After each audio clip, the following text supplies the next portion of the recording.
Bonjour et bienvenue dans l'almanach des faits célestes. Je suis Claire Henrion, chroniqueuse astronomie et aussi astrologue depuis de longue date. Je suis avec Christophe, astrologue également de longue date, et nous allons maintenant faire les commentaires astrologiques pour la période du 28 juillet au 4 août 2024, la quatrième phase de la première lune d'été nord-hiver-sud, donc la fin de la lunaison du dernier quartier à la nouvelle lune. Donc, comme vous le voyez, je propose toujours deux vidéos, le bulletin astronomique pour voir ce qu'on voit à l'extérieur et les commentaires astrologiques pour mieux comprendre cette structure dynamique dans laquelle nous sommes et qui résonne en nous en fonction de ce que nous sommes, chacun individuellement, justement, né chacun individuellement sous des cieux différents, car nous partageons tous le même ciel de la Terre, mais il se montre de manière différente pour chaque lieu, et à chaque instant, ça change. C'est jamais pareil. Il y a tout est toujours en train de changer sous le ciel. Donc, c'est ce qu'on va voir en cette période extraordinairement mouvementée, comme dit quelqu'un que j'aime bien suivre sur YouTube, Mohamed Diallo, influence positive. Quelle époque pour être vivant. Mais c'est vrai, on a une chance extraordinaire car nous sommes en train de vivre euh, le grand réveil, comme il dit, j'aime bien aussi cette expression, mais c'est des millénaires, une page de millénaires, de plusieurs millénaires qu'on tourne, hein. À mon avis, grosso modo, 5 000 ans, soit un peu plus de 5 000 ans, un quart de cycle de précession des équinoxes. Et donc, ça peut être intéressant à creuser. En tout cas, voilà, nous sommes bien ici. Nous sommes le 26 juillet 2024 à l'heure où nous enregistrons cette vidéo, et donc nous allons étudier les thèmes astrologiques pour la période du 28. C'est parti, on va partager, hein, du 28 juillet au 4 août. Alors, si vous aimez nous suivre, merci pour vos likes, vos commentaires et vos partages. Si vous n'êtes pas encore abonné, eh bien, n'hésitez pas, c'est gratuit, c'est très encourageant.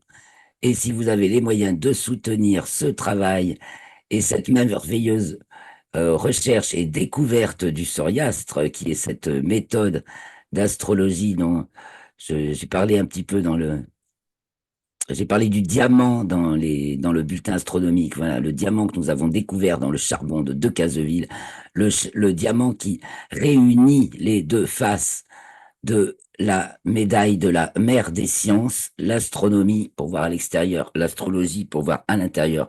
C'est un peu la tortue cosmique des orientaux. Voilà, nous on regarde les deux justement. C'est aussi le principe du modèle Janus de Jean-Pierre Petit. On regarde l'extérieur et à l'intérieur. Et quand on se met comme ça, on se réaligne, on se remet dans l'axe et on se branche sur le vrai réel. Voilà, on n'est plus dans l'utopie, l'idéalisme, on essaie de comprendre la mécanique céleste et toute sa belle dynamique et sa belle dentelle, car c'est plus on la connaît, plus c'est extraordinaire. Alors c'est parti, nous partageons. Je partage l'écran. J'avais peut-être quelques images encore à montrer de tout à l'heure. Ah ouais, je vais commencer par ça. On va d'abord finir les petites images que je montrais tout à l'heure. Donc ça, c'était les planètes. Bah, c'est pris, elles sont toutes à l'échelle, hein, visuelle, la taille des planètes les unes par rapport aux autres quand on les regarde dans un instrument. Ça, c'est une jolie vue de Saturne avec son satellite Rhea qui arrive devant Saturne et qui fait l'ombre. Voilà, on voit l'ombre ici. Petite animation, donc photo toute récente, 25 juillet. La comète, alors je sais plus laquelle. Bon, je l'ai enlevé de l'article parce que j'avais pas, je me souviens plus quelle comète c'est. C'est pas forcément une comète d'aujourd'hui. Voilà, aujourd'hui nous avons Tchinsan Atlas qui est fourré être visible à l'œil nu à l'automne, qui pourrait être très brillante et donc visible à l'œil nu à l'automne si elle ne se détruit pas en arrivant près du Soleil. Or, sa courbe actuelle de lumière laisse présager qu'elle va peut-être passer le, l'épreuve du passage proche du Soleil. Voilà, parmi les objets que nous observons en ce moment avec nos télescopes, est la nébuleuse de la Lyre, donc dans la constellation de la Lyre, nébuleuse planétaire, donc un anneau essentiellement vert avec au centre une étoile naine blanche résidu. Donc c'est le résidu d'une étoile, comme le Soleil quand elle a fini sa vie d'étoile, que la géante rouge s'est effondrée et voilà, ça produit euh, il y a une implosion, il reste le reste condensé de l'étoile, la naine blanche, et tout ce que ça a projeté autour. Donc les couleurs traduisent les compositions chimiques. La nébuleuse de l'Aigle, ou M16, et puis les piliers de la création, là, la très célèbre première photo une des très célèbres premières photos de Hubble. Là, c'est avec un instrument d'amateur, et on voit toute la nébuleuse, là. Franchement, ça sort bien, là. Allez, un petit tour sur Mars. Alors, une vue par Curiosity, une compilation de mosaïques d'images prises par Curiosity, paysage martien. Je crois que c'est le cratère Gale. Et alors, la grande découverte sur Mars, on a découvert du soufre pur. Puis plein, Curiosity a roulé sur une roche, elle s'est éclatée et on a découvert du soufre pur sur Mars. C'est une grande nouvelle. Encore une vue du cratère Gale, une vue oblique composée pour bien voir la topographie avec le mont Sharp au milieu. Voilà, c'est immense, hein, ça fait. Et le mont Sharp, il a 5000 mètres de haut. Mais les altitudes sur Mars, eh bien, euh, sont impressionnantes. Mais en fait, sur Terre, on a les océans et nos différences de dénivelé sont plus importantes sur Terre. Là, l'étage principal du SLS, donc la fusée qui va lancer la mission Artemis 2, qui emmène des astronautes autour de la Lune, eh ben, ça avance, le chantier avance, puisque la partie principale du propulseur a été transportée donc en cargo jusqu'à à Houston pour le décollage, qui ne sera pas encore tout de suite, hein, pour l'assemblage et le décollage. Voilà pour les images. C'était pour clore et se mettre un petit peu dans l'ambiance spatiale, un petit peu du moment. Donc vous retrouvez tout le reste des détails dans l'article qui sera en ligne à partir de demain 27 juillet. Et nous allons maintenant regarder les thèmes de cette période.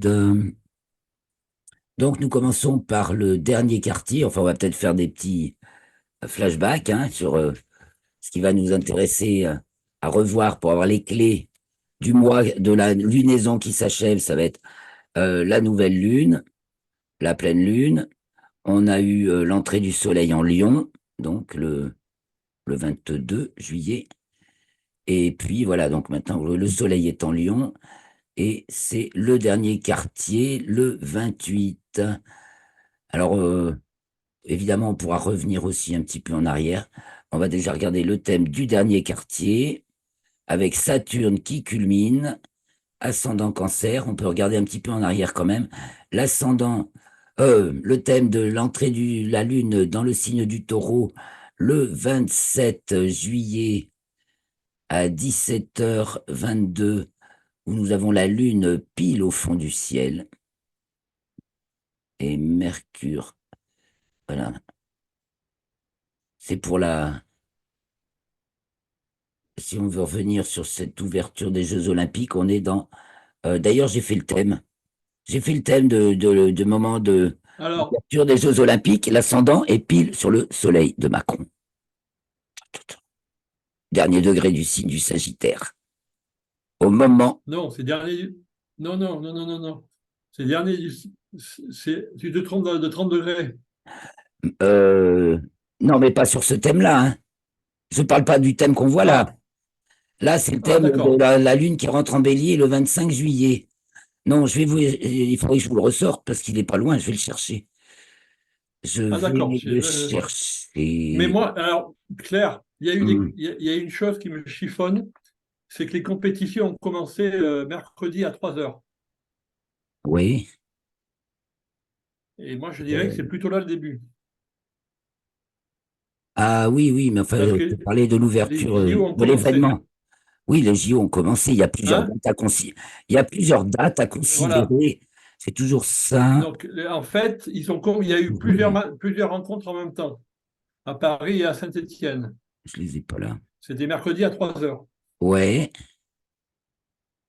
Donc, j'ai pas eu le temps de faire le thème Je picole. Non, c'est pas là, c'est pas là. mais je peux jeter un coup d'œil vite fait, si tu veux. Sur le thème des premiers trucs. Oui, c'est Ouais. comme toujours dans un événement, il y a plusieurs. Non, qu'est-ce que je fais? Il y a plusieurs dates à Bon. considérer. Alors, il doit être là. J'ai pas dû le ranger encore. Le classement des thèmes, la bibliothèque de Zodiac, bon, ça laisse un petit peu à désirer. Ouverture JO, le voilà. Voilà. Mais la cérémonie d'ouverture, parce que ça risque d'être folklore. Là, quand je te dis que l'ascendant est pile sur le soleil d'Emmanuel Macron, c'est dans le dernier degré du signe du Sagittaire à 18h30 ce 25 juillet à Paris. 26, À quelle heure? le À 26. 19h30. Ouais, c'est ça, hein, c'est l'heure officielle.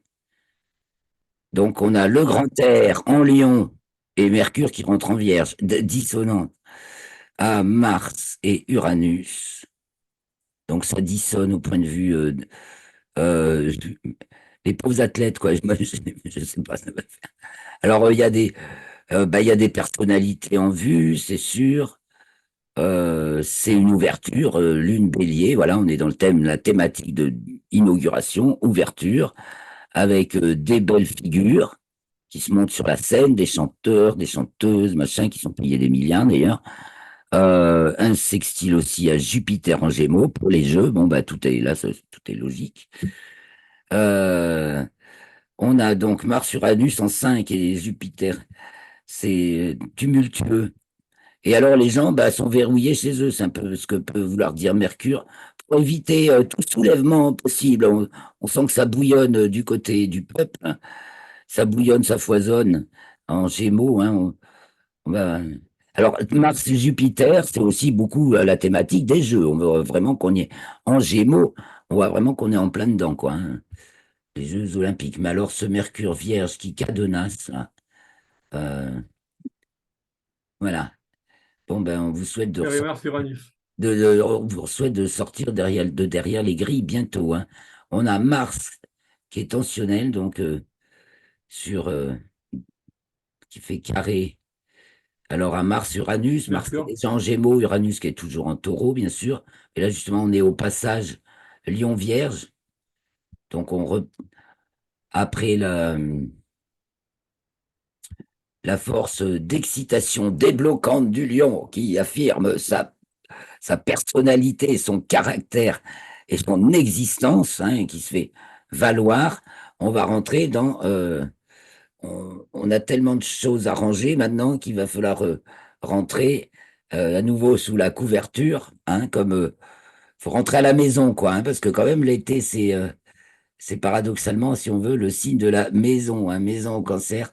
Donc notre grande maison, la Terre, hein, et puis là, on va rentrer dans sa chaumière et il faut ranger tout dans les tiroirs, dans les étagères, d'en faire des... Voilà, c'est la qualité de la Vierge. Or là, c'est le bordel, hein, c'est le contraire du rangement, quoi, hein. C'est pas très bien. Il y a des problèmes d'organisation, on l'avait déjà soulevé la semaine dernière. Il y a ce carré Jupiter-Saturne, avec Saturne qui est pôle dissonant, voilà, pôle tensionnel, problème financier également, de l'argent jeté par les fenêtres, n'importe comment, gaspillé, mais de manière éhontée. On dirait qu'il y a vraiment des fuites, quoi. Il y a des fuites. Bon, en tout cas, la logistique, ça va mal. Ça va mal du point de Ah vue oui, logistique, hein, ça, on oui, peut le dire. oui, oui. Et on remarque l'ascendant pile. Problème, problème d'approvisionnement au restaurant du village olympique. Ouais, mais, et ça va être que ça, c'est ça qui est. Et ça va soulever beaucoup de révolte, de colère. Ça, bon, heureusement que je pense qu'on a toujours la protection des forces invisibles et bienveillantes. Ah ben on a, ouais, oui.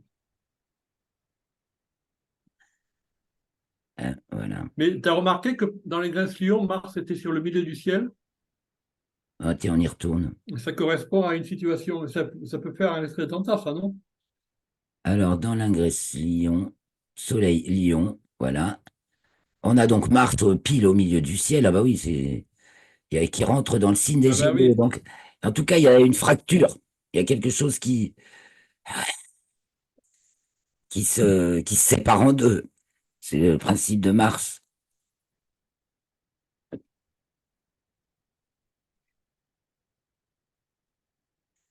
Que nous dit ce thème. Donc, a priori, tu dirais, ça va chauffer. Ça chauffe entre Mars, entre Uranus et Jupiter. Ça Ouais, fait. ça... Et puis, Mais c'est c'est donc. pas forcément très beau. Alors, au niveau du temps, c'est quand même pas mal. Oui, non, mais c'est quand même pas mal. Là, Ouais, mais le d'accord. 22, non, c'était peut-être pas encore bien top. Hein, je sais plus quel temps il faisait. Euh, Effectivement, à ce Mais moment-là. attends, hein. Attends, de toute façon, Mars, en point de vue météo, c'est la variabilité. En plus, il rentre juste dans le signe des Gémeaux. Ouais. Tout ça est très variable, très changeant.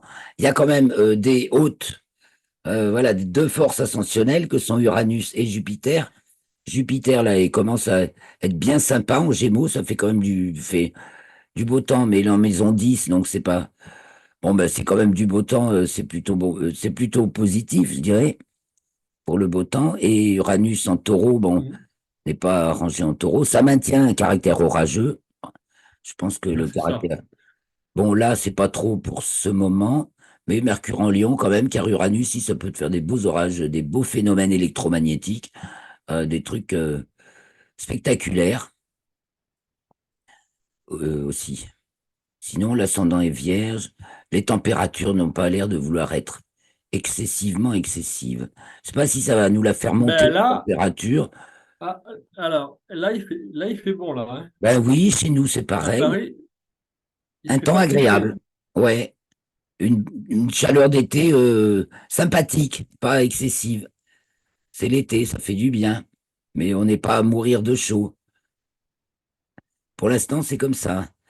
Ils annoncent des chaleurs, mais ça va pas durer plus de 3 jours, hein. Ouais, Ouais.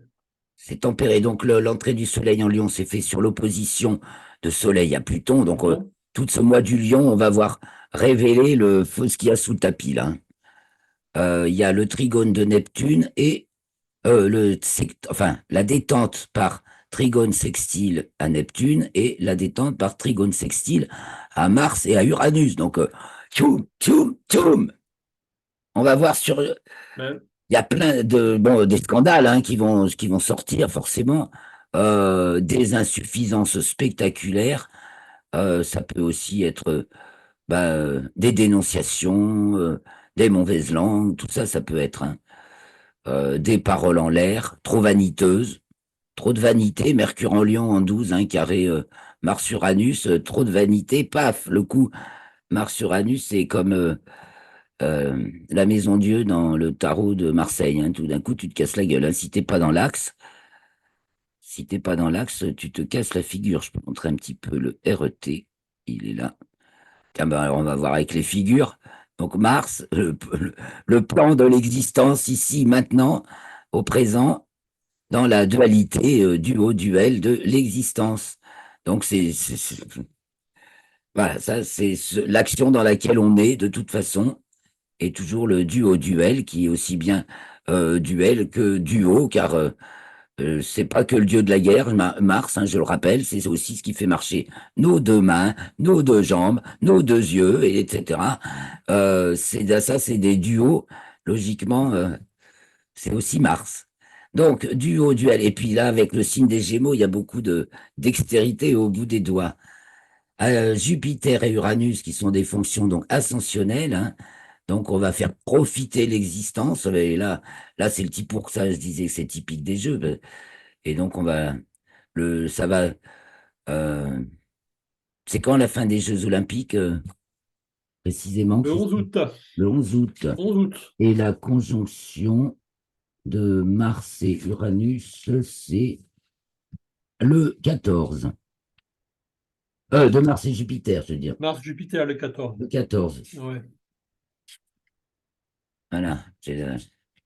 Donc voilà, on va la compétition pour que le meilleur gagne sa médaille. Voilà, c'est tout dessiné là.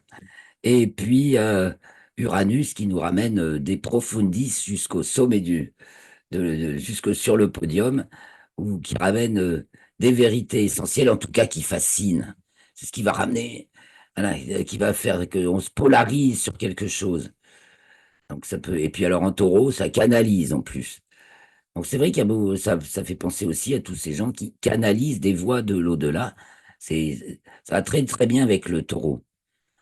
Qu'est-ce qu'on voyait aussi? Alors Mercure qui démolit les icônes, hein, qui répète, mais qui peut trahir. Il y a beaucoup de traîtres avec Mercure Lion. Il y a des trahisons spectaculaires en 12 là, on a vu dans le thème du l'ingresse en Lion, qui vont être qui se révéler. Et Saturne, ben, qui travaille, qui creuse, qui cherche, c'est concret et ça va vers l'inconnu. C'est le chercheur, le travailleur, celui qui pioche, qui se penche en avant, qui éprouve sa patience à l'épreuve du temps. C'est sûr que c'est l'existence à l'épreuve du temps. C'est pour ça qu'on dit que c'est lié au temps. Et ça se voit bien avec le RET aussi. Voilà. Et Neptune qui nous amène de nouvelles ondes, même si on n'en comprend pas ce que ça raconte. Et Pluton, le gardien des secrets. Et donc, bah, ça peut être la vérité ou du mensonge. En tout cas, c'est ce qui se passe en dessous. C'est ce qui se passe dans ce qui n'est pas visible, ou du moins pas reconnu. Le soleil, ici, c'est ce qu'on reconnaît. Et là, c'est tout le champ de ce qu'on ignore, ou c'est là qu'on va aller puiser la connaissance. Donc Mercure et Saturne. Mercure, c'est l'étude, Saturne, c'est la recherche plus et l'expérimentation qui se tourne. Donc c'est la démarche scientifique, vous voyez, de ce côté, Mercure et Saturne, qui vont explorer l'inconnu. Et puis de ce côté, la transcendance extensive, là c'est la transcendance intensive, on va vers la transcendance. Là, c'est la transcendance extensive, donc ce qui remonte, eh ben, tout un tas de manifestations sensibles mais non explicables, je dirais, enfin, qui n'ont pas de reconnaissance, qui vont peut-être la gagner à force, hein. Des fois, il y a des éclairages, et puis des intuitions fulgurantes avec Uranus, donc qui font remonter des choses nouvelles. Alors, je reviens sur les thèmes du moment. Donc, l'ingresse du Soleil en Lion. Alors, ce qu'on va voir aussi, c'est qu'en héliocentrique, on a vraiment sur ce thème, et puis après, Vénus est morphe, là, c'est très tensionnel sur Vénus, et sur Mercure, ça va le devenir. Donc là, à ce moment-là, c'est la conjonction Terre-Pluton, donc opposition Soleil-Pluton en géocentrique, avec le carré de la Terre à Pluton, donc le grand pouvoir, hein, on a tout le grand pouvoir. Là, en héliocentrique, c'est Terre, Mars, Pluton, et donc tensionnel. Donc le réel va remettre les choses dans l'axe, hein. Heureusement, il y a un peu de souplesse, hein, c'est les grands jeux, hein, Mercure en Sagittaire, les grands jeux internationaux, et Neptune, toute l'humanité, puis Neptune qui est vraiment sur cette frontière poisson-bélier, là, bon, qui nous tient pendant 2024-2025, où on est vraiment à la charnière où ça bascule, mais là, c'est une masse immense qui bascule. Et puis, c'est nos façons de penser, c'est notre cadre conceptuel, c'est tout ça. Donc, revenons sur le présent. Donc, la Lune entre en Poisson le 23, c'est passé. Est-ce qu'on a chose à dire? Le 25, donc elle entre en Bélier. Et à ce moment-là, effectivement, bah, il y a la surveillance, hein. Pendant le temps que la Lune est en Bélier, donc au départ, elle est conjointe à Neptune pour son passage dans le signe du Bélier, en bel aspect harmonique avec Uranus. Ben voilà, les gens restaient chez vous. Et donc, Mercure est encore en Lion, mais fait déjà un carré, voilà, à Uranus et Mars, qui marque le passage, pareil, de Taureau à Gémeaux. Donc on est vraiment dans les passages. Et pareil, Taureau-Gémeaux, on quitte l'induction négative du Taureau, donc la force d'inhibition naturelle, en fait, qui répond à la force d'excitation naturelle de la saison en général. Le Taureau, avec son induction négative, génère de l'inhibition et donc concentre. Et aux Gémeaux, ben, on repasse à une diffusion maintenant. On multiplie cette énergie dans tout un tas de directions, puisque en fait, c'est la tierce de l'énergie, Bélier, Taureau, Gémeaux. C'est l'excitation naturelle ou l'inhibition naturelle pour le Taureau. Alors, ben, c'est fracassant quand même, hein, Mars-Uranus, c'est toujours fracassant, mais il y a des biais, mais il y a des sacrés pots de banane et, et attrape-nigo, j'allais dire. Attention, comment ça peut se traduire parce que là, il y a la prise, tu vois, il y a une prise de force. C'est l'ordre militaire. On sait qu'on est envahi par des militaires étrangers pour faire la police chez nous, ça fait vachement plaisir. Il y a ça aussi, hein, c'est assez déplaisant. Et puis, nous avons Saturne, oh, punaise, je la voyais pas, tout au fond du ciel. Donc, la Lune entre en Gémeaux, en Bélier, conjointe à Neptune, et Saturne est au fond du ciel et bien dissonante à Jupiter. On entre dans la problématique de logistique, hein. Ça va être ce qui domine quand même. Et ça va faire péter des bouchons, ça c'est sûr. Bon, allez, on avance. Donc le 27, la Lune entre en Taureau. Quoi d'extraordinaire? À ce moment-là, elle est tout à fait au fond du ciel et elle reçoit un trigone de Mercure qui est maintenant en Vierge, un carré de Pluton, un carré du Soleil. Donc elle est au carré pile de l'opposition Soleil-Pluton, qui est encore valide. Alors la Lune au fond du ciel, entrant dans le signe du Taureau, ben, on va se replier sur sa maison, Ben oui. sa cohérence personnelle, intérieure. Voilà, on se rentre à l'intérieur. On est encore en 5 là, on a Uranus, Mars, Jupiter, ça bouillonne, hein. L'expression, il y a une belle énergie qui s'exprime, qui prend forme, qui s'organise. Bon, ben, il y a les jeux en eux-mêmes. Alors, est-ce qu'ils arrivent à se dérouler? Jupiter est aussi uniquement tensionnel. Mars détend l'opposition Soleil-Pluton. OK.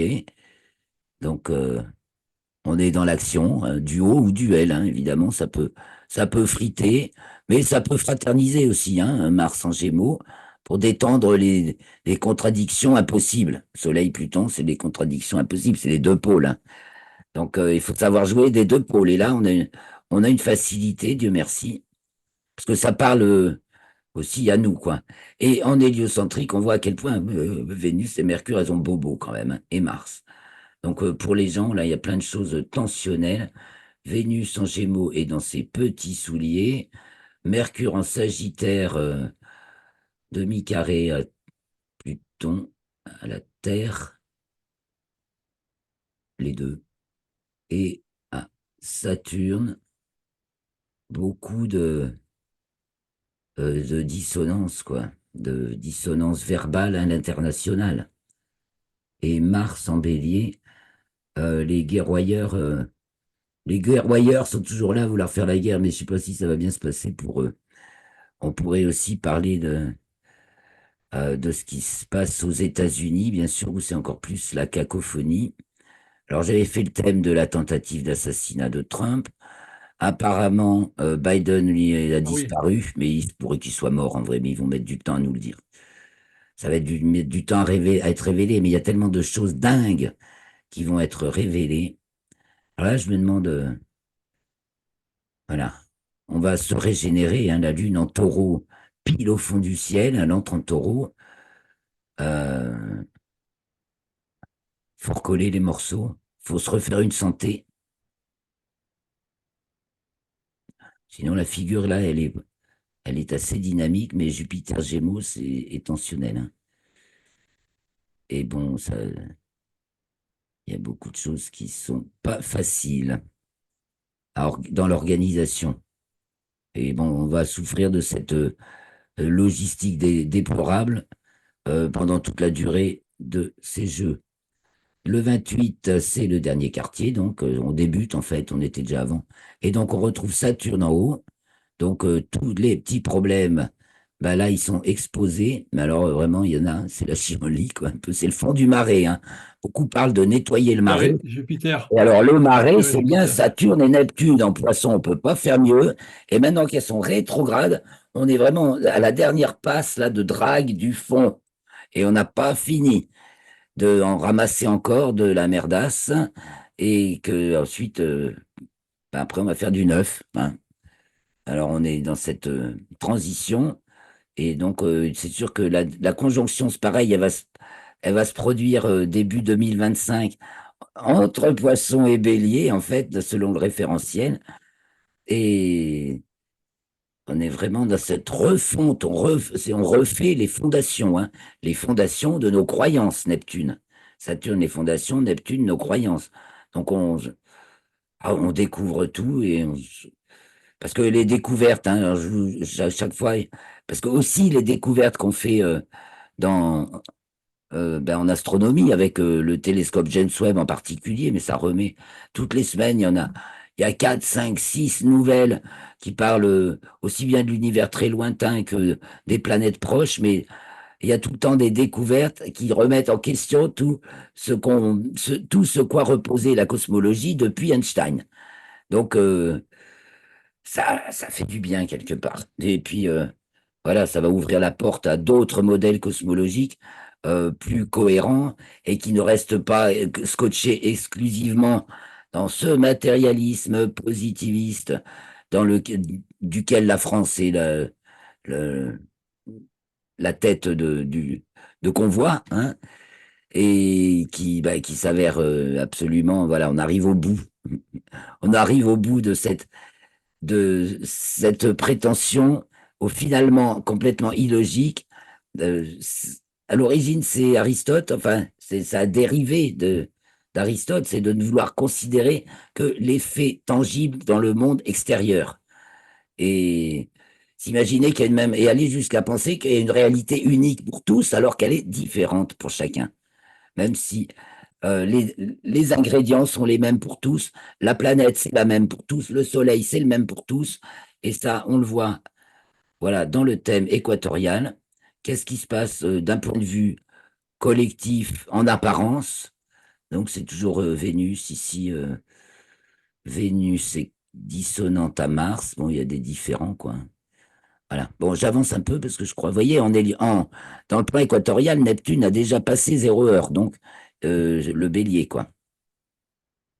C'est ça qui est intéressant à remarquer.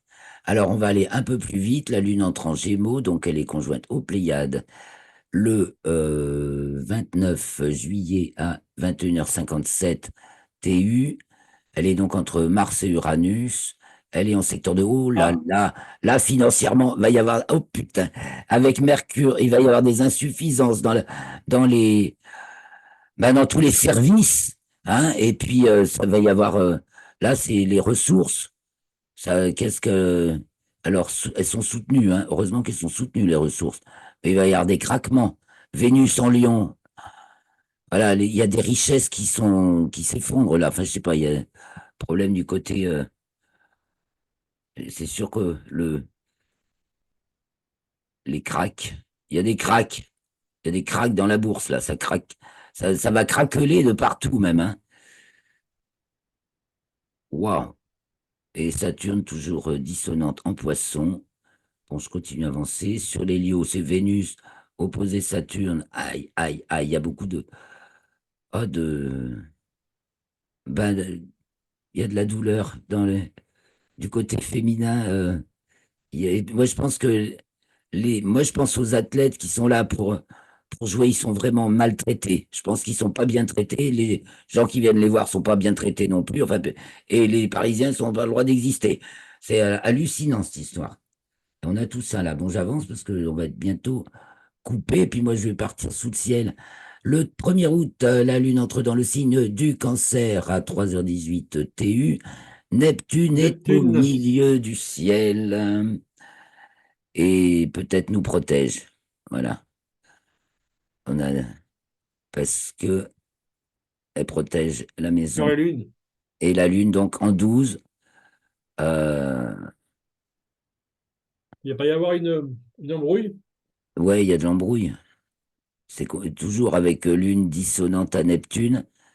Et puis la Lune, du coup, est en 12.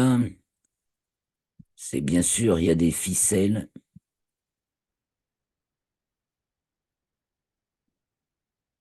On pourrait pas. Alors, est-ce que.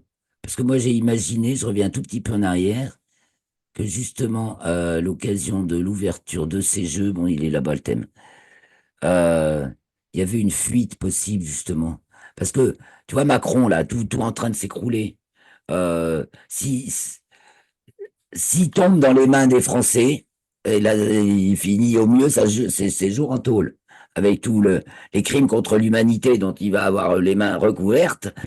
Donc, il va se barrer, il va faire un scénario. Avec ce Mars-Uranus, on peut s'attendre à toutes les surprises. Et donc, vu qu'au moment de l'ouverture des Jeux, pile, l'ascendant est sur son soleil natal, on va voir ça très vite. Il a interdit Quand- tout. Il a bloqué. C'est quand? C'est ça? C'est quand ça? Là, Annulation.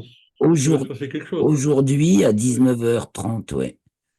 Donc, je continue moins d'une minute, on va se dire ciao, on n'arrive plus à la nouvelle lune. Là, voilà. Là, voilà la nouvelle lune. Et B, en Lion, en 10, carré, Mercure, Jupiter. On se donne bonsoir, on se dit bonsoir, hein.